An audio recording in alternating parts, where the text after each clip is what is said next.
या जिल्ह्यामध्ये जिल्हा परिषदेची स्थापना झाली, परंतु तेव्हापासून आतापर्यंत माझ्या माहितीप्रमाणे एवढ्या मोठ्या प्रमाणामध्ये एकाच पक्षाचं बहुमत हे पहिल्यांदा भारतीय जनता पक्ष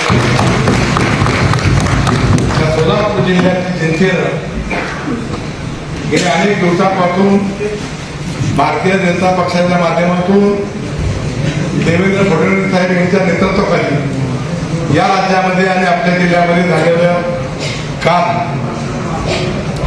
आणि या जिल्ह्यामध्ये पालकमंत्री म्हणून करता ज्यांनी पालकत्व स्वीकारलं, पालकमंत्री काय करू शकतो हे आता आम्हाला कळलं.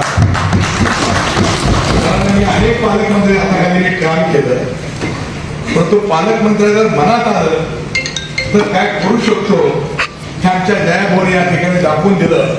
आणि म्हणून करता मी आपल्या सगळ्याच्या वतीने जयाभाऊचं पहिल्यांदा मनपूर्वक आभार मानतो, त्यांचं अभिनंदन करतो. आणि आता जिल्हा परिषद आणि जिल्हा परिषदेचे सर्वस्व हे जयाभाऊ, त्यामुळं त्यांनी सातारा जिल्ह्याला जेवढं लक्ष देत असतील त्यापेक्षा थोडं जास्त लक्ष आमच्या जिल्ह्याला द्यावं.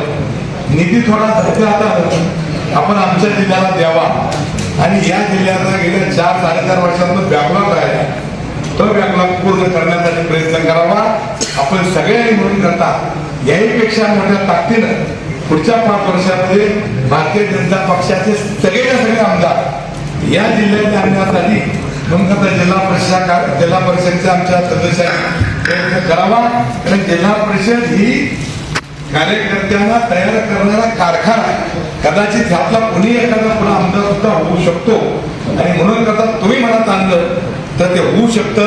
तेव्हा माझी या जिल्ह्यातील कार्यकर्ते, नेते मंडळी आणि आपला सगळ्या विनंती की येणाऱ्या विधानसभेला पैकीच्या पैकी एक वेळेला या जिल्ह्यामध्ये तशा प्रकारचा विचार झाला होता काँग्रेसचा. मला ते साल आठवत नाही, मला तुमच्या वडील होते त्यावेळेला 72ला का काहीतरी एकाच पक्षाचे आले होते तसे ना.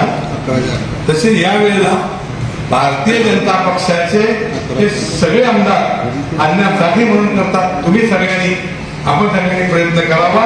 आणि याही पुढच्या काळामध्ये जयाभाऊंचं या नेतृत्वाखाली आपण या तालुक्यामध्ये प्रचंड अशा प्रकारच्या लोकांच्या ज्या समस्या आहेत त्या तोडण्यासाठी प्रयत्न करावा. पुन्हा एकदा सगळ्यांना शुभेच्छा देतो. जयाभाऊचा आभार मानतो, अभिनंदन करतो. धन्यवाद.